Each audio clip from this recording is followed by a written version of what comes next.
listening to ChickFlicks with me, your host, Alexis Oteng. I'm the chick who rates shows and flicks and tells you whether they're worth a binge or a skip. I am so sorry for my voice. Okay, let me just get that out of the way. If you didn't know, my school is, yes, we're in the Final Four for March Madness. I go to FAU, as you know, because you follow FAU OwlRadio and FAU Owl TV on Instagram. That's where my show is, what's it called, advertised? Yeah. So as you know, I go to that school. Really happy. Watched the game. Was screaming loud this past weekend for them. So happy for them. But yeah, my voice is like this because of all the cheering I was doing. So I'm very sorry. But in between watching those games, guys, I actually got the amazing chance to go and watch a early preview, or yeah, early screening of Dungeons and Dragons, which comes out on Friday, March 31st. So I'm very thankful to Paramount. They did a little event, invited us, and I was so excited to go see the movie because, as you guys usually know, I watch movies based on when they come out. I'm still new to this film game. I'm still trying to get my name out there. So I pay to go see these movies with my own money, and I usually have to wait till they come out in theaters. So I jumped at the chance to get to watch it early, especially because I'm putting this episode out before the movie comes out. Hopefully, fingers crossed that nothing happens and I got this review out before the movie comes out. And so I'm just going to go ahead and state that this is going to be a review that is spoiler free. I am not spoiling, or I'm not purposely trying to spoil any part of the movie. But yeah, I'm really excited to be able to have seen the movie ahead of time so I could tell y'all all about it. And this was actually on my March watch list. This was a movie I really wanted to see because I love Chris Pine. And I do love fantasy adventure type of movies. So it intrigued me. The trailer looked good, promising. So when I heard I got to watch it for free, you know I was there. It was an early screening and I woke up like 30 minutes before I had to be there.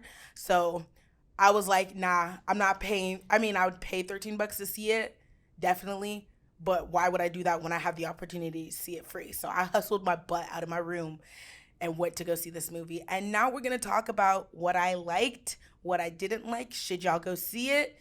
Listen and find out. So first of all, let's talk about this cast. We have a lot of well-known names in the industry. We have Chris Pine. And before I say his character's name, I knew nothing about Dungeons and Dragons prior to about a week ago. So I'm still trying to land these names, still trying to understand all aspects of the game. So don't come for me if I pronounce any of these names wrong or don't explain something properly. I am trying my best, okay? It's hard. Chris Pine as Edgin Darvis. I low-key don't remember how they said his name. Michelle Rodriguez as Holga.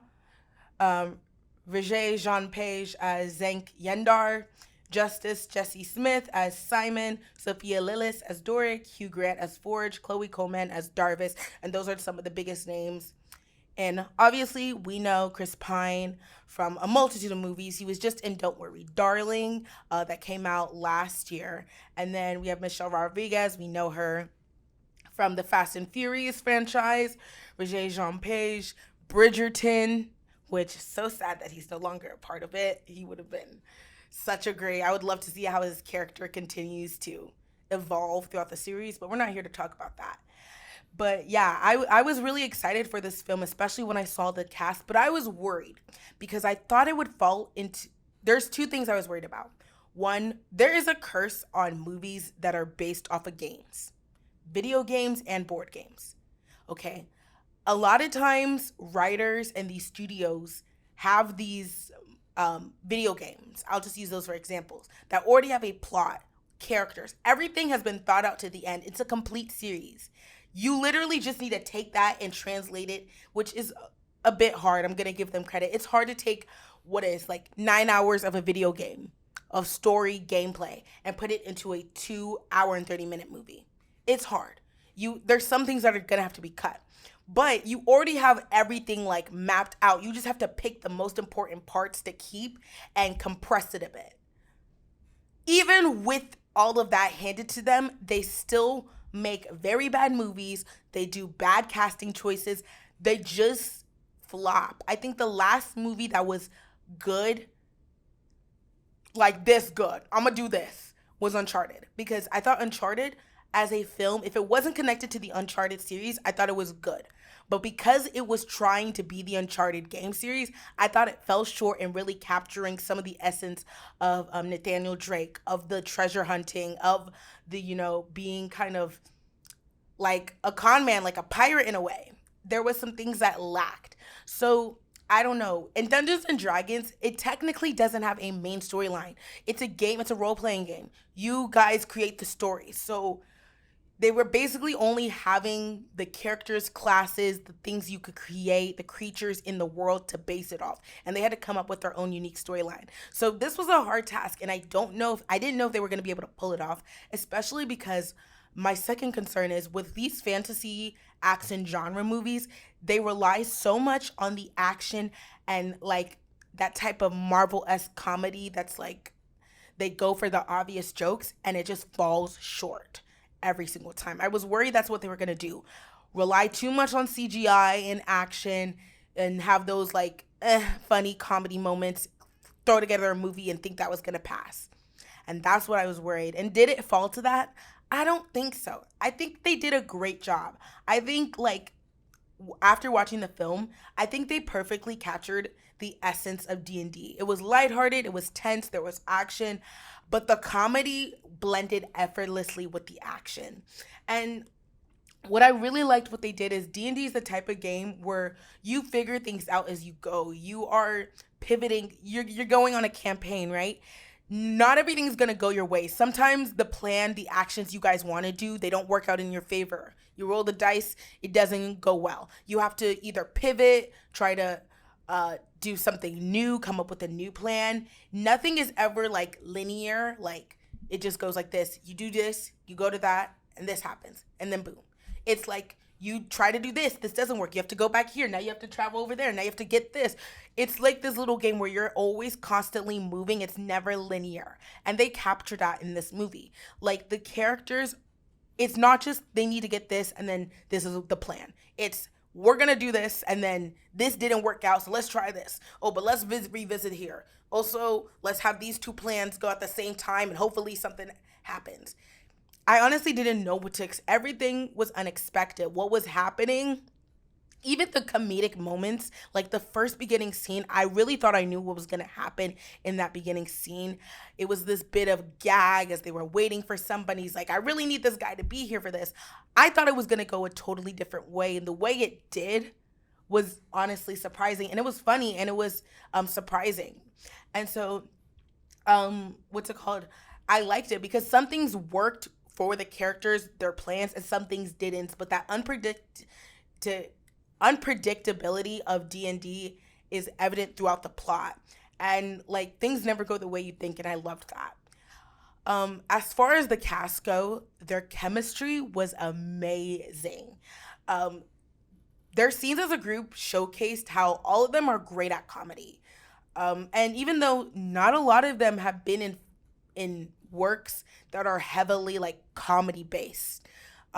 Chris Pines was just in Don't Worry Darling. Michelle Rodriguez, as I said before, we know her mostly from the Fast and Furious franchises, which every here and there there's jokes, but it's mostly like an action adventure type of movie. Regé Jean Page, Bridgerton.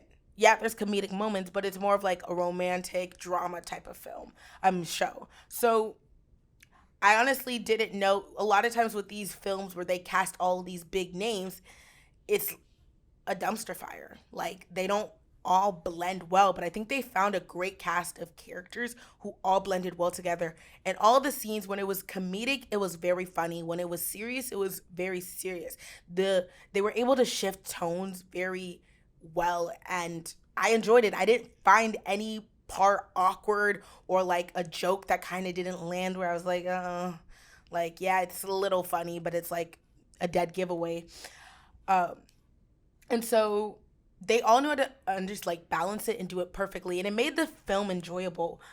Chris Pine was the standout though, because he just knows how to be charming and funny effortlessly. One of my favorite movies that he's in is The Princess Diaries 2 Royal Engagement. Like, and I feel like there was a bit of that character, like the suaveness, the smooth talking to a degree, um, con man in a way, and he does a great job in this role. Uh, and that's really, I don't think it's surprising, but it's a switch because, like I said, the last role we saw him in was a dark, sinister boss, evil, and don't worry, darling. And he now transitions to this main protagonist who's just trying to do his best to make things right. And his comedy, it doesn't feel forced, it doesn't feel stiff, it doesn't feel like a gag. He lands every joke perfectly. And like I said before, it's just effortlessly, it comes off naturally, it flows, and he just knows how to land those jokes. Michelle Rodriguez as Holga, I think she did an amazing job. We know her as a badass, like I said, in the Fast and Furious series, and we see that side of her. She plays a character who is very much able to stand on her hold, great fighter, warrior, like bad bitch type beat. But she has a soft side that we get to see. You know, she takes on a role where she's looking after, she has somebody very near and dear to her and kind of becomes like an older female figure for this girl. And I think it's reminiscent of her character as Lenny in Fast and Furious, but more with a softer side, with more of a comedic side, and with, I guess, different levels to it. And I really liked it. Um, Looking at my notes because I'm like, ooh, what else did I want to talk about? Mm. Like I said, the plot I think is done very well. The look of the film, great. I'm not the best at like knowing what's good CGI, but I felt like they did a pretty good job. It's nowhere near Avatar. I don't know if any film in the next couple of years is going to come anywhere near to Avatar because the technology they were using on that thing, the techniques, the strategy, they were going for as realistic as humanly possible. I don't think D&D had that budget because as far as I'm concerned, Avatar 2 is one of the most expensive films ever made to date. But I think they did a pretty good job with the budget they had. To me, I felt like immersed in the world. I felt like everything looked good. There was no eyesores for me. I think the scenes they could film with as realistic features as possible, they filmed, and those things that they had to CGI in, they had to. I mean, we're dealing with a world where we have creatures like an owlbear. There are creatures who literally are animals that talk.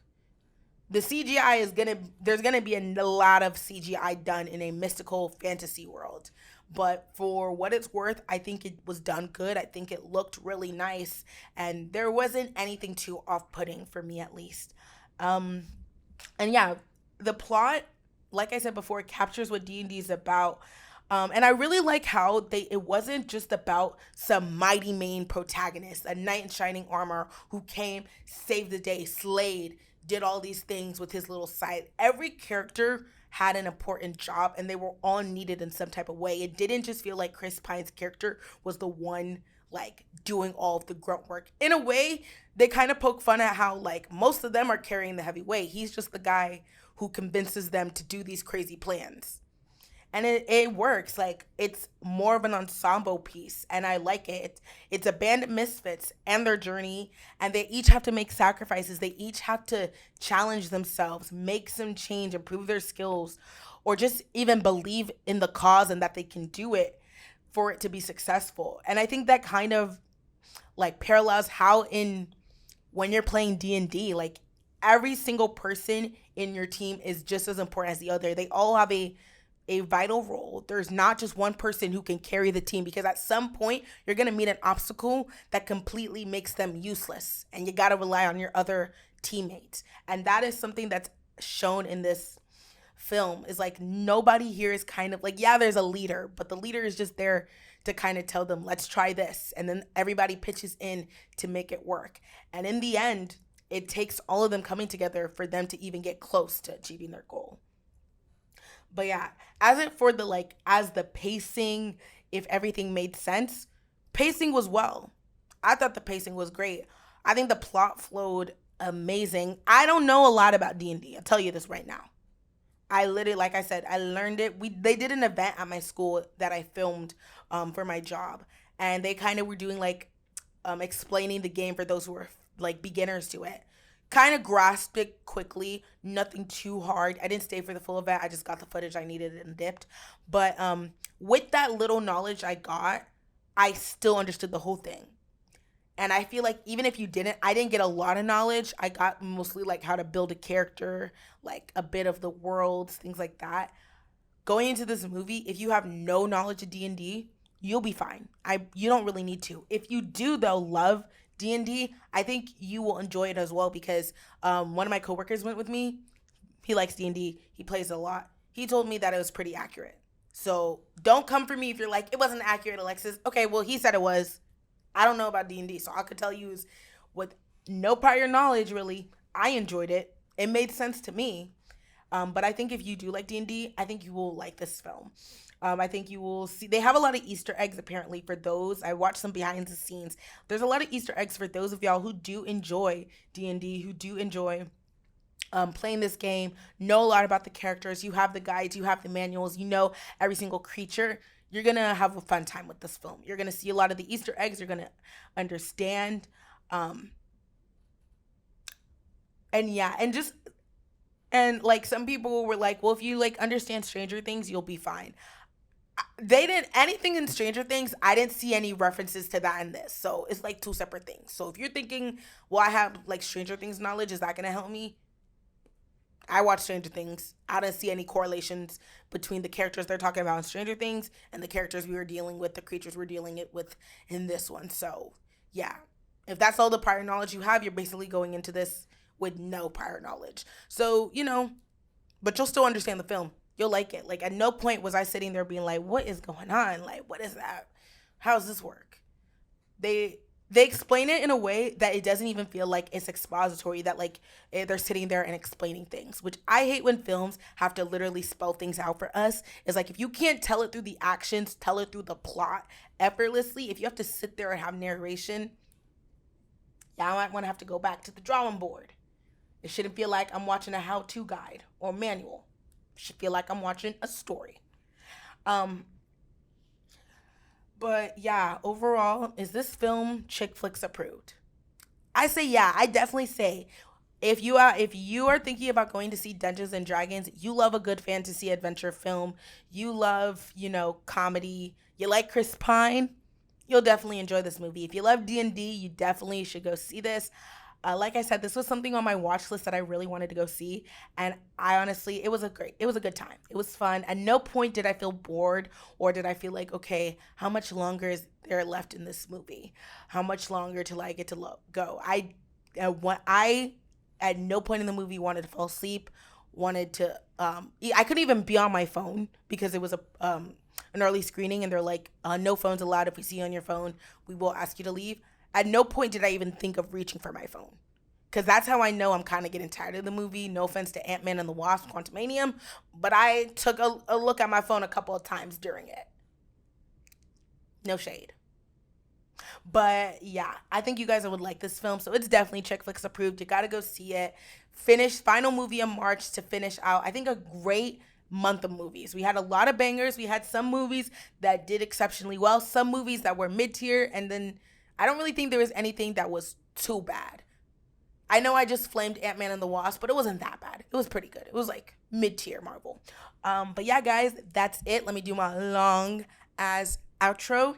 If you'd like to stay connected with me and my socials, you can follow my public profile at Alexis Otang on Instagram. You can follow my TikTok at Simply Alexis. For my ChickFlicks account, for my podcast, if you'd like to follow us on Instagram or TikTok, it is at the ChickFlicks Show. Make sure you subscribe to the YouTube channel if you're watching on here at Simply Alexis. And if you're watching on any of the accounts who I am an official show of, whether that is OwlRadio's platform or Owl TV's, make sure you follow them at FAU Owl Radio on Instagram and FAU Owl TV.